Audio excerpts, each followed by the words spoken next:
नमस्कार, लोकसभा टीवी में आपका स्वागत है। मैं हूं प्रियंका। आइए शुरू करते हैं खबरों का सिलसिला। देश की कठिन परीक्षाओं में शामिल यूपीएससी क्लियर करना पहले जैसा आसान नहीं रहा। रविवार को मुख्य परीक्षा में शामिल युवाओं ने कहा, ज्यादा नॉलेज और घटनाक्रम पर फोकस फायदेमंद होता है। विषय पर आपका स्पष्ट नजरिया बेहद जरूरी हो गया है। संघ लोक सेवा आयोग यूपीएससी ने वर्ष 2023 भर्ती परीक्षा का आयोजन रविवार को किया। इसके लिए जिले के 22 शैक्षणिक संस्थानों को परीक्षा केंद्र बनाया था। यहां मुख्य परीक्षा 2 पालियों में हुई। संघ लोक सेवा आयोग के आदेश पर राज्य शासन के 2 पर्यवेक्षक, जिला प्रशासन की ओर से 1 समन्वयक पर्यवेक्षक और एक नोडल और सहायक नोडल अधिकारी नियुक्त कर परीक्षा केंद्रों में व्यवस्था का जायजा लिया। युवा अभ्यर्थियों ने परीक्षा की तैयारी, कैरियर और पूछे गए सवालों पर अपनी प्रतिक्रिया दी। ऐसा ज़रूरी नहीं कि आप 15-18 घंटे पढ़ेंगे तभी इसमें सफल हो पाए। आप अगर मन लगाकर सिलेबस को अच्छे से देखते हैं तो फिर ये ज़रूरी नहीं है कि 15-18 घंटे, 7-8 घंटे भी मैक्सिमम दिया जा सकता है। आपने किस दिशा में प्रयास किया है? मैंने तो अपना फुल कॉन्फिडेंस के साथ 7-8 घंटे में ही प्रयास किया है।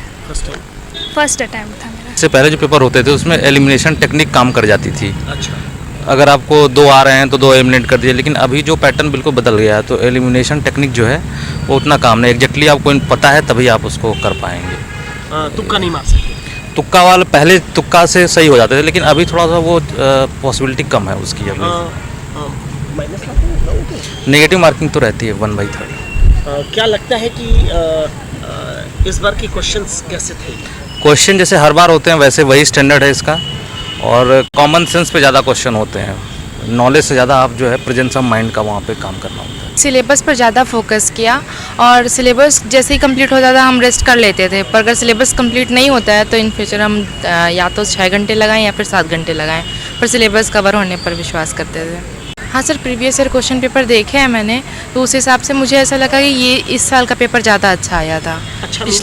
अच्छा मीन्स जो सब्जेक्टिव मैटर्स होते हैं ना वो ज़्यादा अच्छी तरीके से दिए गए थे इसमें। पिछले साल के मुकाबले इस वर्ष जिले में अनुपस्थिति में कुछ कमी आई है।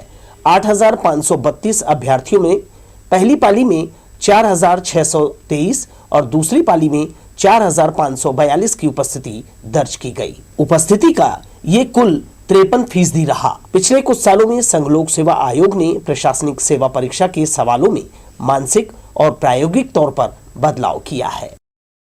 कैमरामैन सतीश साहू के साथ दिलीप जगवानी, लोकसभा टीवी, बिलासपुर। इमलीपारा के मेमन जमात में हज यात्रियों के लिए प्रशिक्षण शिविर लगाया गया। इस वर्ष शहर से 85 महिला पुरुष का हज्जे बैतुल्लाह जाने चयन किया है। जायरीनों को हर साल की तरह राज्य हज कमेटी द्वारा प्रशिक्षण दिया जा रहा है। हज के दौरान किस तरह से अरकान पूरे किए जाने हैं, कब कब कहां किस तरह की सावधानी बरतनी है, सुविधाओं का इंतजाम कहां होगा, कहां रुकना ठहरना है, इसके बारे में बताया गया। छत्तीसगढ़ हज कमेटी के ट्रेनर ने बताया कि हरम शरीफ में हज के दौरान उन्हें क्या क्या करना होगा, एयरपोर्ट में अहराम कैसे और किस जगह बांधना है। एडमिन ट्रेनिंग के तहत हाजी हज्जनों को जानकारी दी। सिम कार्ड 2 महीने के लिए इंटरनेशनल रोमिंग कराने और किचन की फैसिलिटी मक्का में मिलने की जानकारी दी गई। इसके साथ ही सभी यात्रियों से छत्तीसगढ़ और हिंदुस्तान में रहने वाले तमाम लोगों के हक में दुआ करने की अपील की। यात्रा यहाँ से 7 तारीख से फ्लाइट शुरू है, 7 से 22 तक नागपुर से फ्लाइट है छत्तीसगढ़ वालों की। तो उसमें बिलासपुर जिले से करीब 85 लोग हैं जो जा रहे हैं। हाँ, वहाँ जाके करना क्या है, किस तरह से रहना है, क्या तैयारियाँ होती हैं, क्योंकि 35 से 40 दिन वहाँ रहना होता है ना। और वहाँ जाने के बाद में कैसा रहना है, वहाँ नमाज़ें पढ़नी है, तवाफ़ करना है, वो सब चीज़ें वहाँ सिखाई जाती हैं। गायत्री शक्तिपीठ विनोबा नगर में भारतीय संस्कृति और व्यक्तित्व विकास पर केंद्रित शिविर का आयोजन किया गया है। युवा उम्र में प्रवेश करने वाले ग्रामीण क्षेत्रों के बच्चों को यहाँ वैदिक ज्ञान देने के साथ उन्हें अपनी प्रतिभा का पहचान कराया जा रहा है। युवाओं से समाज बनता है और स्वस्थ समाज के लिए चरित्र निर्माण बेहद जरूरी है। इसे ध्यान में रखते हुए गायत्री शक्तिपीठ विनोबा नगर में 10 दिवसीय आवासीय शिविर चलाया जा रहा है। अलग अलग विषयों की जानकारी और इसका प्रशिक्षण देने गायत्री परिवार के सदस्य बच्चों के बीच पहुंचकर उन्हें मूल कर्मकांड के अलावा मंच पर प्रस्तुति, भाषण, संगीत, संवाद करना और व्यक्तित्व विकास के बारे में जानकारी दे रहे हैं। हमारे विद्यार्थी बच्चों के लिए समर कैंप मान लीजिए इसको, इसमें हम अपने गायत्री परिवार के जो मूल कर्मकांड है, युग संगीत है, भाषण संभाषण है, इस पे हमारा गायत्री शक्ति पीठ की ओर से हम लोगों ने आयोजन किया। इसमें बहुत सारे बच्चे बाहर से ही हैं, आवासी है, उनकी सारी व्यवस्था की जा रही है और बच्चों को अलग अलग प्रशिक्षकों के द्वारा प्रशिक्षण दिया जा रहा है। युवा अवस्था में प्रवेश कर रहे ग्रामीण क्षेत्रों से आए विद्यार्थी अपनी रुचि का बहुत कुछ सीख रहे हैं। वैदिक ज्ञान यज्ञ के साथ आधुनिक प्रशिक्षण यहाँ दिया जा रहा है। पूरे ग्रामीण एरिया से बच्चे आए हुए हैं 40-50 की संख्या में। उनको कैसे बोलना है, कोई भाषण संभाषण देना है, गीत संगीत देना है, जिस प्रकार से हमारे अखिल विश्व गायत्री परिवार के द्वारा शांति कुंज हरिद्वार में प्रशिक्षण दिया जाता है, 9 दिवसीय सत्र, 1 मासिक सत्र दिया जाता है, उसी का एक छोटा रूप हमारे गायत्री शक्तिपीठ बिलासपुर में यह आयोजन रखा गया है 10 दिवसीय। 10 दिन में बच्चे जो बोलना नहीं जानते थे, जो खड़े होकर माइक में नहीं बोलना जानते थे, खड़े होकर अपनी बातें रखना नहीं जानते थे, वो उनमें कॉन्फिडेंस यहाँ जागृत किया गया है। जो संगीत के बारे में ABCD भी नहीं जानते थे, उनको यहाँ ढपली वादन सिखाया गया, हारमोनियम बजाना सिखाया गया, तबला वादन सिखाया गया, गाना सिखाया गया। गर्मी की छुट्टियों का सदुपयोग कर गायत्री परिवार विद्यार्थियों को समाज सेवा और अपने हुनर से कैरियर बनाने प्रोत्साहित कर रहा है। कैमरामैन सतीश साहू के साथ दिलीप जगवानी, लोकसभा टीवी, बिलासपुर। पिछले कुछ दिनों से मौसम में बदलाव आया है। सुबह शाम हो रही बारिश ने गर्मी से बड़ी राहत दी है। रविवार को सारा दिन मौसम से तपिश गायब रही, जिससे संडे मार्केट गुलजार हुआ। काफी अरसे बाद सड़क पर लोगों की भीड़ दिखाई दी। सदर बाजार से कोतवाली चौक तक सड़क किनारे सजी दुकानों में पूछ परख हुई। खरीदारी करने पहुंचे लोगों से व्यापारियों को राहत मिली है। गर्मी के मौसम में संडे मार्केट के प्रति लोगों की रुचि तपिश के कारण नहीं होती। हवा चलने से मौसम खुशगवार हो गया, जिससे घरों से निकलकर लोग बाजार पहुंचे। महर्षि यूनिवर्सिटी प्रबंधन का बयान सामने आया है। उन्होंने कहा है कि उनके यूनिवर्सिटी की छवि को कुछ लोग धूमिल कर रहे हैं। वहीं घेराव करने वालों के खिलाफ भी उचित कार्यवाही करने की बात कही है। NSUI के पदाधिकारी और सदस्यों ने शनिवार को मंगला महर्षि यूनिवर्सिटी का घेराव किया। NSUI के जिलाध्यक्ष रंजीत सिंह का आरोप है कि महर्षि यूनिवर्सिटी में चल रहे गड़बड़ियों के संबंध में पूर्व में कुलसचिव डॉक्टर विजय गारुडिक को सूचित कर ज्ञापन सौंपा था। इसके बाद भी आज तक कार्यवाही नहीं की गई है। अलग अलग विषयों पर जानकारी देने RTI आवेदन दिया है। मामले में यूनिवर्सिटी के कुलसचिव ने बताया कि RTI के कई बिंदुओं पर जवाब मांगा है, जिसे तय समय अवधि में दिया जाएगा। घेराव पूर्व किसी अज्ञात शख्स के द्वारा यूनिवर्सिटी कैंपस में घुसकर परीक्षा देने आई छात्राओं का फोटो वीडियो बनाने का आरोप लगाया है, जिसकी शिकायत छात्राओं ने सिविल लाइन थाने में की है। तो शुक्रवार को भी एक व्यक्ति प्रवेश किया था हमारे कैंपस में, जो तथाकथित पत्रकार बोलते हुए, और आपत्तिजनक छात्राओं की फोटोग्राफ लेके गया कि भाई यहाँ व्यवस्था ठीक नहीं है, जिसके खिलाफ सारी छात्राओं ने पुलिस थाना में जाके एप्लीकेशन भी दिया, जिसकी प्रति मैं आपको दिखाना चाहूँगा कि भाई ये अवैध रूप से घुस के हमारी आपत्तिजनक फोटो लेके गया है और इसके संबंध में कार्रवाई की जाए। ये इसकी कॉपी है। थानेदार महोदय जो सिविल लाइन थाने के थे, परिवेश जी, वो आए उसी समय, और उन्होंने भी बात संभालने की कोशिश की, मगर वो सुनने को तैयार नहीं हुए। तो उसके बाद आदरणीय VC साहब का कहना हुआ कि भाई ये जानकारी आपको सोमवार को मिल जाएगी, कोशिश की जाएगी। वहीं घेराव करने आए NSUI के जिलाध्यक्ष रंजीत सिंह और उनके कार्यकर्ताओं पर जबरन यूनिवर्सिटी परिसर में घुसकर हंगामा करने की बात कही और इस पूरे मामले पर जांच करने की जानकारी दी। देखिए, कल जो घटना हुई है बहुत ही अफसोसजनक और विश्वविद्यालय को जो बोलना विश्वविद्यालय की छवि खराब करने के लिए हुई है। और इसमें जिस तरीके से बदसलूकी, गुंडागर्दी और जोर डाला गया, दबाव डाला गया, जो कि बहुत ज़्यादा मतलब आपत्तिजनक था। मैं इसके संबंध में बताना चाहता हूं कि कुछ 1 मई को NSUI के बोलना चाहिए जो जिलाध्यक्ष हैं मिस्टर रंजीत सिंह, उन्होंने एक RTI में आवेदन डाला था, जिसमें विभिन्न जानकारी मांगी गई थी और हमने कहा था कि आरटीआई के रूल के तहत हम उनको सारी जानकारी देंगे और जो रूल है उसके हिसाब से 30 दिन के भीतर हमको जानकारी देनी है आरटीआई की। उसके बावजूद कल अपना शनिवार को वो और उनके साथ में करीब 15-20 उनके कार्यकर्ता विश्वविद्यालय के कैंपस में आए और चैम्बर में आके काफ़ी हंगामा करने लगे। इसके साथ ही यहाँ पढ़ने वाले छात्र छात्राओं ने कुल सचिव को लिखित में उनके रहने की व्यवस्था करने का आवेदन दिया है, जिसे ध्यान में रखते हुए यूनिवर्सिटी प्रबंधन द्वारा ये व्यवस्था परिसर में करने की जानकारी दी। वाइस चांसलर सबका शेड्यूल सेट रहता है और वो कल इंटरव्यू में बिजी थे, जिसमें नियामक आयोग के मेंबर्स और डिफरेंट स्पेशलिस्ट विभिन्न जगहों से जुड़े हुए थे ऑनलाइन। हमारे हेड ऑफिस के, नेशनल ऑफिस के जो होना चाहिए रिप्रेजेंटेटिव जुड़े हुए थे, मगर उन्होंने जिद पकड़ लिया कि भाई हमको वाइस चांसलर से मिलना है। जब मैं उनको सारी तरीके से इंटरटेन करने की कोशिश कर रहा था, उसके बावजूद भी वो हंगामा करते हुए, तोड़फोड़ करते हुए वाइस चांसलर के ऑफिस में इंटरव्यू के लेने के दौरान प्रवेश किया।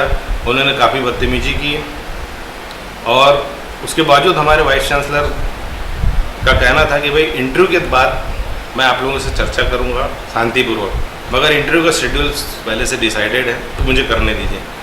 मगर उन्होंने बिल्कुल उनको मजबूर कर दिया कि भाई हमसे पहले बात की जाए और सर ने उसके बाद उनको एंटरटेन किया। उन्होंने घेराव को सुनियोजित बताया, वहीं आरटीआई का जवाब तय समय में देने की बात कही है। लोकसभा टीवी के लिए कैमरामैन राजा खान के साथ भूपेंद्र राठौर की रिपोर्ट। शहर के बच्चे इन दिनों अभिनय सीख रहे हैं। अग्रज नाट्य दल और महाराष्ट्र मंडल के संयुक्त कार्यशाला में तैयार 2 नाटकों की प्रस्तुति होगी। रंगमंच अभिव्यक्ति का सशक्त माध्यम है। इसके जरिए कार्यशाला में बच्चों की प्रतिभा में निखार लाया जा रहा है। कार्यशाला में शामिल 27 बच्चों को 2 ग्रुप में बांटकर उनकी उम्र और समझ के मुताबिक प्रशिक्षण दिया जा रहा है। 9 से 14 की उम्र में बच्चों का शारीरिक और बौद्धिक विकास होता है। एजुकेशन, कैरियर और समाज की भीड़ में वो आगे आए, इसके लिए खुलकर बोलने, अपनी बात रखने की क्षमता विकसित करना इस कार्यशाला का उद्देश्य है।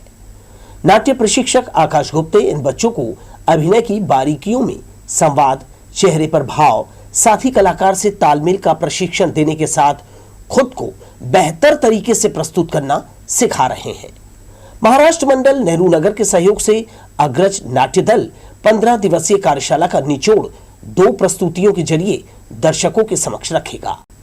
छोटे बच्चे खेल खेल में अभिनय करना सीख रहे हैं। रंग प्रशिक्षक तनिष्का भांगे को गौर से सुनकर उन्हें देखकर बच्चे उनका अनुसरण कर रहे हैं। वे सभी नाटक में अभिनय कर समाज को सीख देंगे।